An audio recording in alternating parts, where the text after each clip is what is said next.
Hi, Joe Alton, MD here, also known as Dr. Bones of the survival website doomandbloom.net, co-author of the Book Excellence Award winner in medicine, the 4th edition of the Survival Medicine Handbook, plus designer of quality medical kits at store.doomandbloom.net. In long-term survival, the performance of tasks like chopping wood, cooking food over open fires, and other activities will likely lead to a number of soft tissue injuries. Those are injuries that do not involve bony structures. From a simple cut to a severe burn, any damage to skin is akin to a chink in your body's protective armor. Your skin is considered an organ. Indeed, it's the largest organ in the body. It serves as a barrier against infection and loss of fluids. When that barrier is weakened by an injury, your health is at risk. Rapid and effective treatment of these injuries will prevent them from becoming life-threatening. Movie heroes can be shot in the arm and shrug off the injury. In real life, however, it's not that easy. Minor injuries aren't without consequences and have the potential to cause trouble down the road. As a healthcare provider, when the defecation hits the oscillation, you must monitor the healing process of every wound, minor and major. Each is different in its nature and process of evaluation, treatment, and recovery. If you're not present at the time the wound is incurred, begin by asking the simple question, what happened? A look around at the site of the accident will give you an idea of what type of debris you might find in the wound and the likelihood of infection. Always assume that a wound incurred outdoors is dirty. Other questions to ask are whether the victim has chronic medical problems like diabetes and whether they're allergic to any medicines. This will give you an idea of how complicated the recovery might be and what tools you won't be able to use during treatment. When is a soft tissue injury considered minor? Certainly a torn knee ligament isn't minor. A soft tissue injury is considered minor when it fails to penetrate the deep layer of the skin, called the dermis. This would include general cuts, scrapes, and bruises. Superficial cuts and scratches are tears in the skin that only penetrate the epidermis, the superficial skin layer, and are rarely problematic in a healthy person. In abrasions, also known as scrapes, a portion of the epidermis has been scraped off. You probably have experienced plenty of these as a kid. Then there are bruises, also known as contusions. These result from blunt trauma and don't penetrate the skin at all. However, there is bleeding into the skin from blood vessels that were disrupted by the impact. This small amount of blood gives a characteristic bluish-black color. The physical examination of a wound requires the following assessment: location on the body, length, depth, and the type of tissue involved. Local circulation and nerve involvement must also be evaluated. If an extremity is injured, you must determine if the wound has affected the victim's range of motion. This is especially important if the injury involves a joint. Sensation and motor strength should also be assessed. In minor wounds, these are usually not greatly affected. Now here's Amy to show you how to care for minor wounds. Hey, Nurse Amy here. We're going to go over minor wound care today, and we have some items set up here, and I'm going to show you how to use those and also what I personally did for a paper cut that I got, which was quite deep. It cut me like this. I stuck my finger to move some papers and sliced it right across the paper cutter. And if you see a little orange stain on me, that's because of this benzoin tincture here kind of leaked out and got on some of my supplies, and it's really tough to get off, which is why I now have the glove here. So we're going to put the glove on when we use the benzoin so that I don't have more of this orange stuff on my fingers. Anyway, getting a minor wound is pretty simple to take care of. First of all, you're going to want to stop the bleeding. Now I have 3 products here. This is Celox Rapid. You'll notice I've kept it around for a long time and the cover is starting to wear off. That's okay, it's still good inside.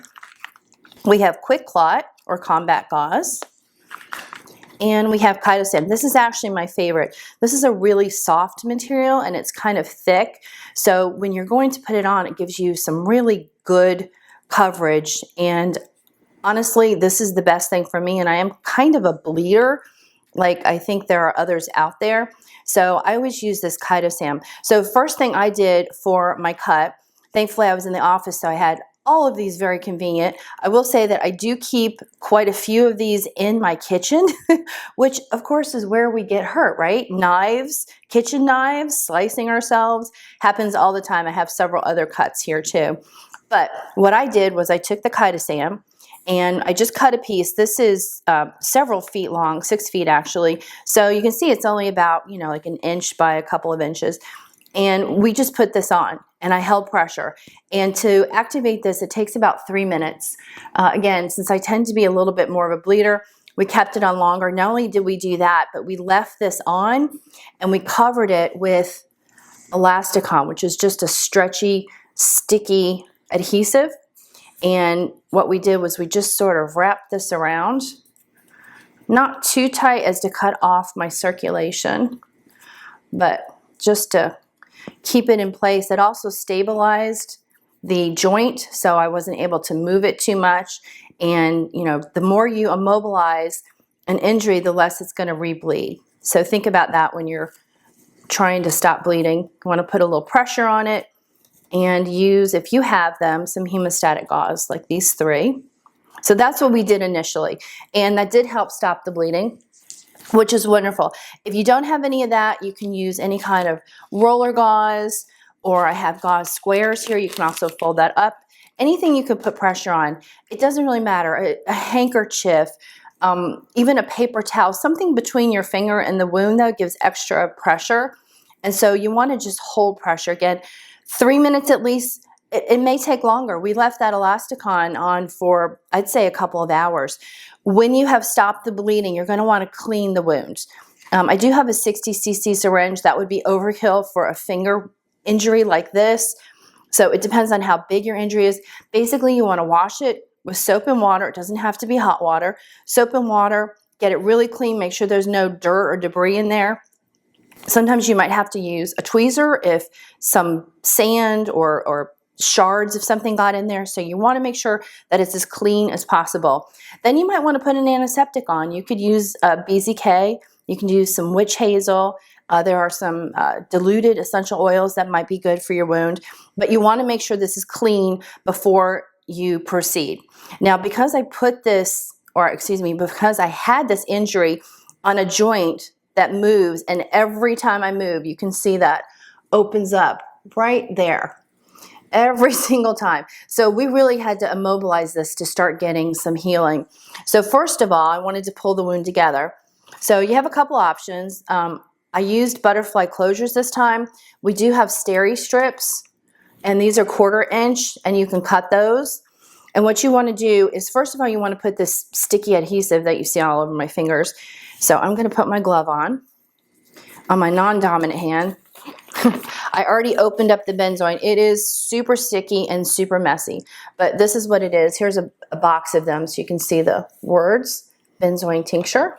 Sometimes it says tincture of benzoin. And you want to take that out. And what you want to paint is not the wound, but you want to paint below and above, just like that. And it doesn't take too much. Let it dry a little bit. I'll just put that over there. Make sure when you open these up, especially, there's a lot of liquid in there. You can see that I didn't have it tilted up and it kind of poured out. So put that on. Let it dry a little bit till it's tacky.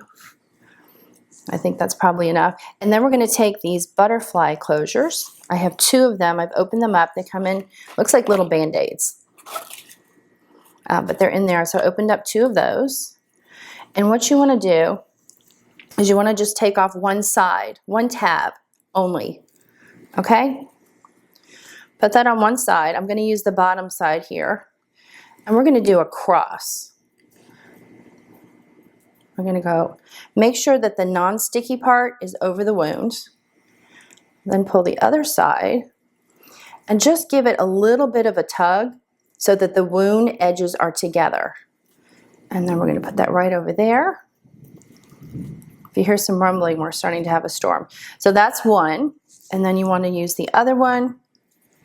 Make sure your hands are super clean if you're not wearing gloves. And then I want to go to the other side. Again, we're going to cross over. Take the other tab off as you're pulling. And then just, make sure that the wound edges are together, but not overlapped. Any skin that's underneath the wound is not going to heal well. So this is what we did. We made a little cross because it was on a knuckle, and it's a good way to hold it. It actually held it very well. Once you have pulled the edges together, if they're separated, again, or if it's on some kind of joint, something that's mobile, now of course you want to cover it. I was having still a little bit of oozing, so we went ahead and put another piece of chitosan underneath our cover so that if it did start bleeding, the chitosan might help stop it. You can also use a dental roll underneath whatever you're covering it with to, again, put a little pressure. You can do it this way. A little extra pressure keeps it from starting to ooze again. So you can use something, you can even fold up a square gauze and put it underneath there. So we did keep chitosan on for quite a few days. As it was healing a little bit more, I've actually read that chitosan can help with healing. So I did wet this with some sterile water. So it activated and actually helped heal it pretty quickly. So I use that. You don't have to do that. This is not in any medical journals, but I have read that it does help with healing. And personally, I think the dry isn't going to help as much as wet. So we did wet that. Again, stabilization, you could use a splint, a finger splint, which just means bending this, which is not too easy now that I have my finger covered. So you can use a seam splint underneath to, again, keep it from moving too much so that heals and the edges come together very nicely. Once you have covered it, you want to, again, put some square gauze underneath. Now you can use, at one point I used 2 Band-Aids. We did one about here and we overlapped another one just above the joint, so it was overlapped here. Always make sure that the color of your finger is the same as it was before, the same color as the other digits. If you put your wrap around too tightly, you may cut off the circulation, and that's not going to help healing at all. So we used 2 Band-Aids slightly overlapped. At one point, we also used a larger Band-Aid. Now, what I did on the back side, because this has a long adhesive, is I folded tabs. So I folded a tab here and I folded a tab here. So the adhesive was not completely covering my finger. So I did allow, some nice circulation underneath there. And then that was nice because the tabs made it easy to take it off when it got wet and I needed to replace it. At one point, we also used the Coban or Coflex, as it's known. And this is just stretchy and it sticks to itself. And that is super easy to cover the wound. And it just sticks right on here. Very nice. And you can reuse this as long as it's not dirty. You just peel it off, clean the wound up, cover it back up, and you can reuse that. At one point, again, we were using the Elasticon. This just keeps the wound covered, keeps it clean, keeps any bacteria from getting in there. You can do that with Elasticon, and that comes off nicely also. Another thing I have that was really interesting is Surgi tube. Now this is a stockinette, it's hollow on the inside, and it has an applicator, the silver thing right here. And so what you do is you're going to put this on your finger. You're going to take the stockinette section. Now I actually did cut a piece that was about twice the size of my finger. You can see that. Pre-cut it. It has a little sticky tab so you can pull the stockinette on easier. You're going to put this on. Pull it down. You want to hold this down. It's easier if somebody's helping you. Then you'll take the applicator off like this. And you're going to give it a little bit of a twist. And then you're going to push the applicator back on. And what it does is it reapplies it over itself. And now you have a gauze covering. See, that works out great.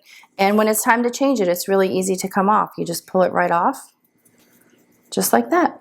Now, if you want to make sure that it's a little more secure, you can put a little tape on the bottom, or again, like a small piece of your Elasticon will hold it, but it's really soft and it's super comfortable. So that's what I did. So the principles here is to stop bleeding with either a hemostatic gauze or any kind of other gauze or any soft material. Cotton is preferred. Then you want to clean the wound. Then you want to pull the edges together if you need to. Again, steri strips, butterfly bandages. We've actually talked about super glue in some other videos and how to apply that. You don't put super glue in the middle of your wound. It goes to the edges. after you've made sure that your wound is pulled together. And that's not going to be appropriate in my kind of wound because my wound was sitting apart. You want a nice clean wound where the edges are not pulled open because you do not want to get the super glue in. Again, pull the edges together. You can put a little bit of compression on it with some gauze underneath, Band-Aids or Elasticon or Coflex or the Surgitube, but make sure that it's covered and clean, and if it gets wet, go ahead and change that bandage and you will heal just fine. Cleaning, again, just involves soap and water. It doesn't have to be something dramatic. So anyway, this is Nurse Amy, and I hope that you will not have too many minor wounds to take care of. Thank you. For contusions without an open wound, applying pressure and cold packs, if available, wherever a bruise seems to be spreading will help prevent it from getting bigger. Bruises will change color over time, by the way, from blackish blue to brown to yellow. They may be actually gravity dependent and may appear to descend slightly as time goes on.